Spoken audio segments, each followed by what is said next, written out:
के पूर्व में हमने आपको बता दिया था कि भारत किस गोलार्ध में स्थित है।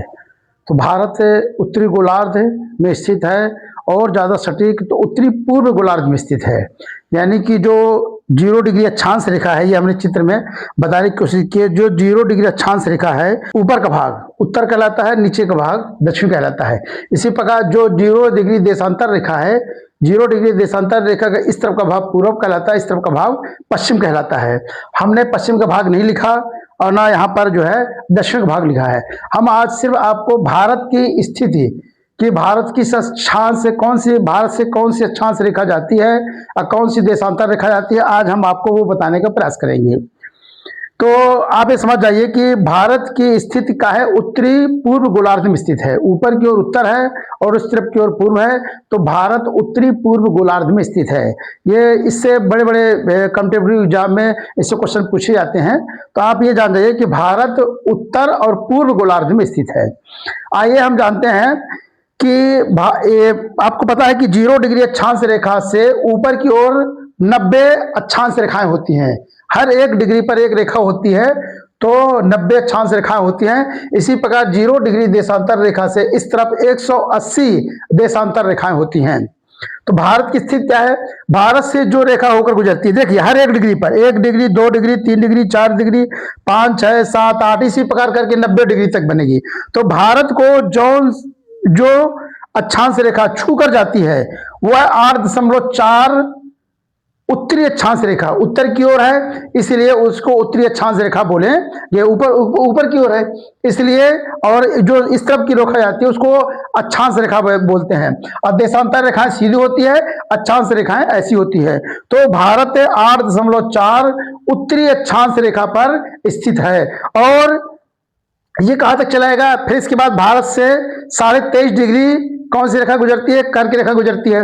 हर 1 डिग्री पर एक रेखा होती है, लेकिन भारत से जो 23.5 डिग्री पर जो रेखा गुजरती है उसे कर्क रेखा बोलते हैं। इसी प्रकार 1 डिग्री होते हुए भारत की जो अंतिम अक्षांश रेखा है, भारत को जो छूती हुई जाती है, वो 37.6 उत्तरी अक्षांश रेखा है। और यहां से ऊपर तक 90 अक्षांश रेखाएं होती है। भारत को जो छूती हुई जाती है 8.4 उत्तरी अक्षांश रेखा से लेकर आपको 37.6 उत्तरी अक्षांश रेखा छूती हुई जाती है। यानी इन दोनों रेखाओं के बीच में लगभग 30 उत्तरी अक्षांश रेखाएं होती हैं। और आपको बता दूं, एक अक्षांश रेखा से दूसरी अक्षांश रेखा के जो बीच की दूरी होती है वो लगभग 111 किलोमीटर की होती है।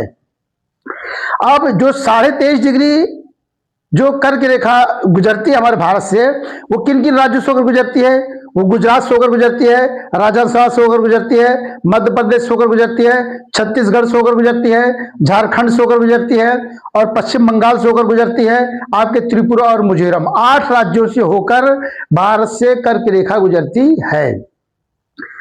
ध्यान दीजिएगा, गुजरात, इसके बाद राजस्थान से थोड़ा छूती है, इसके बाद मध्य प्रदेश, इसके बाद छत्तीसगढ़ से, और इसके बाद झारखंड, इसके बाद पश्चिम बंगाल, इसके बाद त्रिपुरा और मिजोरम से छूती हुई जाती है। यानी भारत में की जो कर्क रेखा है वो 8 राज्यों से होकर गुजरती है। अब भारत के जो राज्य हैं, तो कर्क रेखा भारत के किस राज्य की राजधानी से होकर गुजरती है? ये भी क्वेश्चन जो है एग्जाम में पूछा जाता है।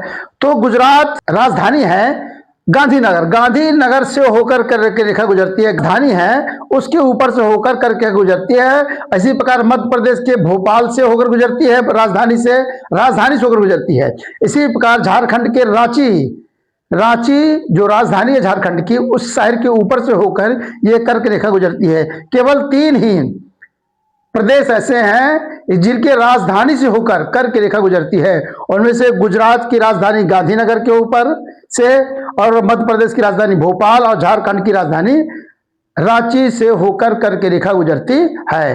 कर्क रेखा 23.5 डिग्री पर स्थित होती है। एक अक्षांश रेखा से दूसरे अक्षांश रेखा की जो बीच की दूरी होती है वो लगभग 111 किलोमीटर होती है। तो आप यहां से और यहां तक आप हिसाब लगा सकते हैं कि लगभग कितनी अक्षांश रेखाएं होती हैं। 8.4 उत्तरी अक्षांश से लेकर 37.6 उत्तरी अक्षांश से लेकर लगभग 30 अक्षांश रेखा होती है। और एक अक्षांश रेखा के बीच की दूरी लगभग कितनी होती है? 111 किलोमीटर। तो लगभग लगाएंगे तो 30 गुणे 111, इनका जो गुणा करेंगे वो लगभग यहां से यहां के बीच की दूरी आपको निकल के आ जाएगी कि लगभग यहां से लेकर भारत इस सिरे तक कितनी उसकी दूरी है। ये आप अक्षांश रेखाओं से आप लगा सकते हैं, भारत से उत्तर से दक्षिण की दूरी कितनी है। इसी प्रकार हम देशांतर रेखाओं के बारे में बताते हैं कि ये 0 डिग्री देशांतर रेखा जो कि लंदन की ग्रीनविच से होकर गुजरती है, इस तरफ 180 देशांतर रेखा होती है और देशांतर रेखा ऊपर से नीचे की ओर होती है। तो हम आपको बता दें कि जो भारत से जो देशांतर रेखा होकर गुजरती है वो गुजरती है छूती हुई 68.7 पूर्वी देशांतर, क्योंकि पूरब की ओर है और देशांतर रेखा ऊपर से नीचे की ओर आती है। तो और इसका इस तरफ भाग पूर्वी है, इसलिए 68.7 पूर्वी देशांतर से लेकर और ये आपको छूती हुई ये आपकी 97.25 पूर्वी देशांतर रेखा तक ये छूती हुई देशांतर रेखा निकलती है। 68.7 पूर्वी देशांतर से लेकर 97.25 पूर्वी देशांतर रेखाएं के बीच में लगभग इसके बीच में लगभग 30 देशांतर रेखाएं होती हैं। कितनी देशांतर रेखाएं होती है? 30। और एक देशांतर रेखा से दूसरे देशांतर रेखा के बीच की जो दूरी होती है वो लगभग होती है 111.23। अब गुणे इसमें भी लगभग 30 देशांतर रेखाएं होती है। इनका जो गुणा कर लेंगे तो भारत के इस सिरे से लेकर और इस सिरे तक के बीच की दूरी आपको पता हो जाएगी कि कितनी दूरी है। आपको बता दें कि पृथ्वी पश्चिम से पूर्व की ओर घूमती है। तो जब पृथ्वी पश्चिम से पूर्व की ओर घूमेगी तो एक देशांतर रेखा से दूसरे देशांतर रेखा यानी 1 डिग्री पृथ्वी को घूमने में लगभग 4 मिनट का समय लगता है। यानी सूरज यहां है और उसको यहां आने में लगभग कितने मिनट का समय लग जाता है? 4 मिनट का। कितने मिनट का समय लगता है? 4 मिनट का। अगर यहां पर 97.27 में है और इसको 1 डिग्री घूमना है तो 4 मिनट का समय लगेगा। और यहां से यहां तक कितना समय लग जाएगा? 30 देशांतर रेखा है। तो 4 में जब आप 30 का गुणा करेंगे, क्योंकि 30 देशांतर रेखा है और 1 डिग्री घूमने में कितना समय लगता है? 4 मिनट का समय लगता है। तो 4 × 12 लगभग 120 मिनट का समय लग जाएगा यहां से यहां तक में। इसलिए यहां से भारत में जो यहां समय होगा और जो यहां समय है लगभग यहां के और यहां के समय में 2 घंटे का अंतर होता है। लेकिन समय का अंतर नहीं होता है, सूरज का अंतर होता है, सूरज के घुमाव का अंतर होता है। यहां 2 घंटे पहले सूरज निकल आएगा, यहां 2 घंटे बाद निकलेगा। ठीक है, तो लगभग कितना समय का अंतर हो जाता है? 120 मिनट, क्योंकि पृथ्वी को 1 डिग्री घूमने में 4 मिनट का समय लगता है। और इन दोनों देशांतर रेखाओं की बीच की दूरी, बीच की जो रेखाएं होती हैं लगभग 30 होती हैं। तो 4 में 30 का गुणा कर देंगे तो 120 मिनट हो जाएगा। अब आपको बता दें तो जब यहां का समय अलग है, यहां का समय अलग है, क्योंकि सूरज पहले यहां निकल रहा है बाद में यहां निकल रहा है, तो हर देश की एक मानक देशांतर रेखा होती है।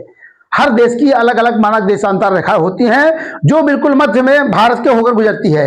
वो भारत के 82.5 डिग्री भारत के, क्योंकि इन दोनों को कैलकुलेट करके जब 2 का भाग करेंगे तो आपका 82.5 डिग्री आएगा। तो 82.5 डिग्री देशांतर रेखा का जो समय होगा वो पूरे भारत का समय माना जाएगा। जबकि समय में यहां अंतर है, यहां अंतर है, लेकिन हर देश का अपना अपना मानक समय होता है उस देश को चलाने के लिए। तो भारत का जो मानक देशांतर रेखा है वो 82.5 डिग्री से होकर गुजरता है। तो अब वो यूपी के नैनी से होकर गुजरता है, यूपी के नैनी से होकर गुजरता है। तो यूपी के नैनी में जो समय होगा वो पूरे भारत का समय माना जाएगा। तो भारत की मानक देशांतर रेखा क्या है? 82.5 डिग्री। भारत की मानक देशांतर रेखा 82.5 डिग्री है। इस पर जो समय होगा वो पूरे भारत का समय माना जाता है।